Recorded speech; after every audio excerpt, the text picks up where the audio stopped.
हर दिन माता पिता बच्चों के लिए पूजनीय होते हैं, लेकिन फादर्स डे का दिन पिता के प्रति आदर भाव को प्रकट करने का एक विशेष दिन होता है। एक दूसरी तस्वीर भी है जहां पर बुजुर्ग अपने बच्चों की अपेक्षा के चलते जीवन के संध्या काल में वृद्धा आश्रमों में रहने के लिए मजबूर हो गए हैं। कुछ बुजुर्ग अपना पेट पालने के लिए सड़कों पर भीख मांगते भी नजर आते हैं।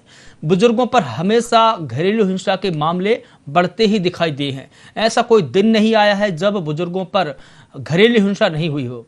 आंकड़ों पर अगर हम नजर डालें तो प्रदेश में 57 लाख आबादी बुजुर्गों की है। यह आंकड़ा डरावना जरूर है, लेकिन यह कड़वा सत्य भी है। साल 2022 में बुजुर्गों के साथ हिंसा के 6200 मामले सामने आए थे। हर साल इस आंकड़े में 10% का इजाफा हुआ है। आज हम आपको ये बताना चाह रहे हैं कि जो अपने बच्चे होते हैं, जो अपने माता पिता के साथ किस प्रकार का बिहेव कर रहे हैं। और कई माता पिता ऐसे हैं जो कि सड़कों पर आकर भीख मांगने तक की नौबत आ गई उनको, जो पढ़ा लिखा कर बड़ा करके इस आस उम्मीद में रहते हैं कि कल ये बच्चे बड़े होंगे और हमें कहीं ना कहीं किसी न किसी रूप में, सहारे के रूप में हमें साथ रखेंगे। लेकिन हम कुछ ऐसे अभिभावकों से मिलवाना चाह रहे हैं जिसके अंदर वो लोग आज फुटपाथ पर रहकर अपना जीवन यापन कर रहे हैं। सर बताइए, आप कहाँ के रहने वाले हैं? रायसेन जिला सर, चिलवाए गाँव। कब से रह रहे हैं आप इधर कैसे? इधर कभी अब 3-1 महीने हुए।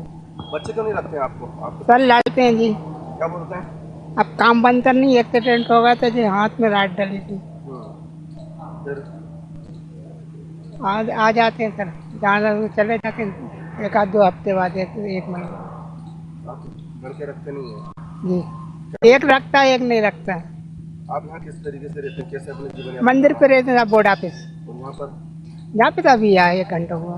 खाने पीने की कैसी व्यवस्था होती है? खाने शाम को गाड़ी आती है, वो दिन में अपना वो ऑटो आता है इधर से सर, कोला रोड से लाल वाला ऑटो, उधर बहुत से खाने वाले देने वाले आते हैं। गाय की सेवा करते हैं तो वो मंदिर वाली बाई खिला देती है। भारतीय संस्कृति के अंदर लगातार देखने को ये मिल रहा है कि अब हम किस सभ्यता की ओर जा रहे हैं। धीरे धीरे जो सभ्यता थी, जो संस्कृति थी, वो धीरे धीरे नष्ट होती चली जा रही है। उसका जीता जागता प्रमाण ये देखने को मिलता है कि आज जिनके माता पिता हैं और जो बच्चे हैं अपने माता पिता की देखभाल नहीं कर सकते, तो किसी को कहीं कोई वृद्धाश्रम में पहुंचा दिया जाता है, तो कहीं पर कोई देखा जाता है तो सड़कों पर कोई भीख मांगकर जीवन यापन कर रहा है, तो किसी मंदिर के अंदर कहीं बैठे हैं।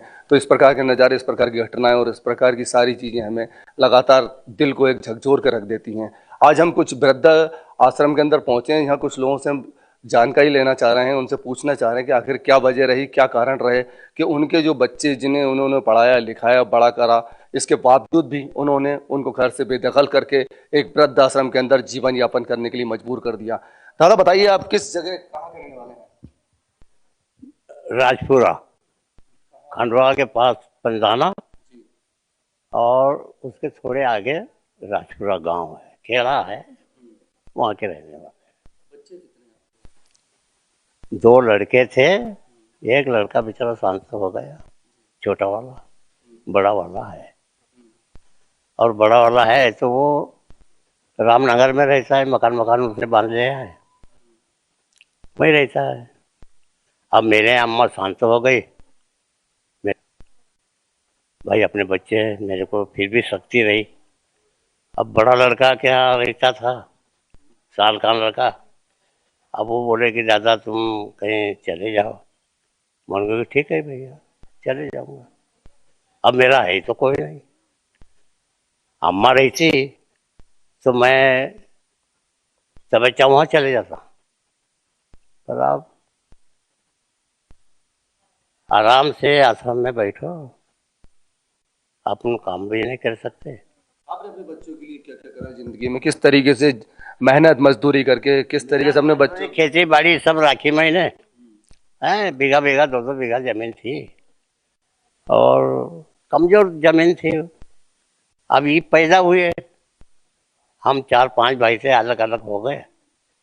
अब ये बच्चे नहीं होते थे, हो के खत्म, ये 2 सिर्फ बचे थे। तो एक तो बेचारा यहाँ शांत हो गया, टीबी का असर में टीबी हो गई थी उसको। अभी एक बचा है। अब ये बहुआ तो लड़कों से ज़्यादा तेज, बहुआ भी खटक मिली है मेरे को, और क्या। नहीं जी, कोई परेशानी नहीं है। मेरे को भी कम से कम 12-14 साल हो गए हैं आगे पीछे। बहुत रहा हूँ मैं आश्रम में। तो ये थे दादा खंडवा से, जो पंधाना से आ रहे थे, बता रहे थे। अभी मुझे कुछ और लोगों से चर्चा करना होगा। दादा बताइए, आपके बच्चे कितने हैं, कहाँ के रहने वाले हैं, आपके बच्चे हैं? सर मैं यहीं का रहने वाला हूँ। यहाँ पे मेरा गांव है बेड़ागढ़ से आगे 3 किलोमीटर आगे, जिसका गांव का नाम है जमोनिया। यहाँ का घर मकान गृहस्थी सब यहीं थी। फिर बाद में हम यहाँ भोपाल आ गए। भोपाल आने के बाद में हमने यहाँ मेहनत मजदूरी जो भी करना थी करी। हम्माली करता था मैं, तो कोई दिन मैंने 30 साल हम्माली करी।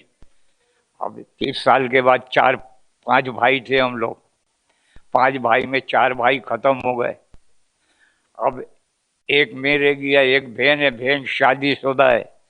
अब जब मेरे हाथ पैर खंगे मजबूर हो गए तो मुझे यहाँ आश्रम में आना पड़ा। शादी नहीं कर पाया?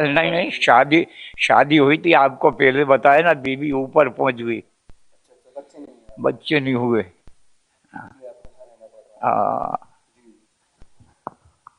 आप बताइए जी। आप किस मजबूरी के तहत यहाँ रह रहे हैं, या आपको छोड़ गया है कोई? नहीं, छोड़ तो लड़का है। मेरे 2 लड़के थे। एक लड़का बॉम्बे में था, वो 31 साल की उम्र में खत्म हो गया। और एक छोटा लड़का है, वो थोड़ा बाहर है। भतीजे जो सब आवतपुरी में रहते हैं, भोपाल में। मैं महाराष्ट्र का रहने वाला हूँ, जलगांव डिस्ट्रिक्ट का। तो वो लड़का बाहर है। एक भतीजे, ये लोग बोलते हैं कि अभी आप तुम कब तक रखेंगे, तुम कई व्यवस्था करो। तो ये भतीजे ने ये लोग याद छोड़ के गया। तो मेरे को कम से कम ये 3रा महीना है, या ज़्यादा टाइम नहीं हुआ, 3 महीने हुए हैं। तो कोई मजबूरी में, तो कोई कारण बस यहाँ पे रहना पड़ रहा है। अब मैं दादा से बात करना चाहूंगा। दादा, आप कहाँ से आए हैं, किधर से आए हैं, क्या कारण है कि आपको यहाँ रहना पड़ रहा है? अब्दुल्लागंज से आए साहब। बच्चे तो वो अपने सतलापुर में है। उसके 2 लड़के हैं, तो वो पूछते ही नहीं है। क्या कहते हैं आपके बच्चे आपको? तो खिलाने के काम ही नहीं करते, खिला नहीं सकते। आपने उनके लिए क्या क्या करा जिंदगी में? बच्चों को जब वो पैदा हुए होंगे, आपने बहुत सारे सपने देखे होंगे। अब बहुत सभी करे साहब। अब बनी जो करे ये, अब वो नहीं कमा रहा है, हमें नहीं कमा रहा है, क्या करे हम? तो कहते हैं कि हमें राखने नहीं, जाओ कहीं भी जाओ, भीख मांगो, कुछ भी करो, और क्या कर सकते हैं? तो जहाँ एक छोटा लड़का था, उसमें ऐसी कही कि जहाँ एक दादा से, हमारे समाज वाले से, कि दादा हमारे पिताजी को ऐसी जगह छोड़ दो कि खाना पीना हाथ से नहीं बना, खुद खाए और खाए ये भाई। उनने छोड़ गए हमारे खाए। आपने अपने जब बच्चे पैदा हुए, कुछ सपने देखे होंगे, ख्वाब देखे होंगे, इनको पढ़ाऊंगा लिखाऊंगा, तो ये जब मैं वृद्धाश्रम, जब मैं बुजुर्ग हो जाऊंगा, तो ऐसा कुछ सोचा होगा आपने। तो आपको, आपके दिल पे क्या लगती है अब, क्या जब आपको जहाँ पे वृद्धाश्रम छोड़ गए? तो भाई उन्हें पालूं, फिर 2-4 लाख जोड़ूं, मकान भी बना दिया हमने, फिर उसकी खुशामद नहीं करी, वे छोड़ के हमें भाग गया है। और क्या कर सकते हैं हम? इतना ही कर सकते, खिला सकते। और वे छोड़ के भाग गया, तो हमने कहा चलो भैया अपन भी चले, कहते भी खाएंगे पिएंगे। ये भारत देश के अंदर बुजुर्गों का अपमान लगातार देखने को मिल रहा है, क्योंकि कहीं ना कहीं कोई ना कोई अपनी कोई ना कोई कहानी नई नई बताते जा रहे हैं। किसी के बच्चे किसी को छोड़ के चले गए हैं, तो कोई कारण बस है, तो कोई मजबूरी में है। लेकिन जब किसी के घर में बच्चे पैदा नहीं होते, तो किसी मंदिर, मस्जिद, दरगाह या किसी भी स्थान पर जाकर दुआएं करते हैं। और इसके बावजूद जब बच्चे पैदा होते हैं, तो बच्चों को पढ़ा लिखा कर बड़ा करके उनका जीवन यापन करने के लिए उनके पैरों पर खड़े कर देते हैं। इसके बावजूद भी बच्चे आज की संस्कृति को भूलते हुए उनको वृद्धाश्रम की ओर रवाना कर देते हैं, या किसी को कहीं पर भी छोड़कर चले जाते हैं। कैमरा पर्सन कृष्णकांत झा के साथ राजू प्रजापति, VIP न्यूज भोपाल।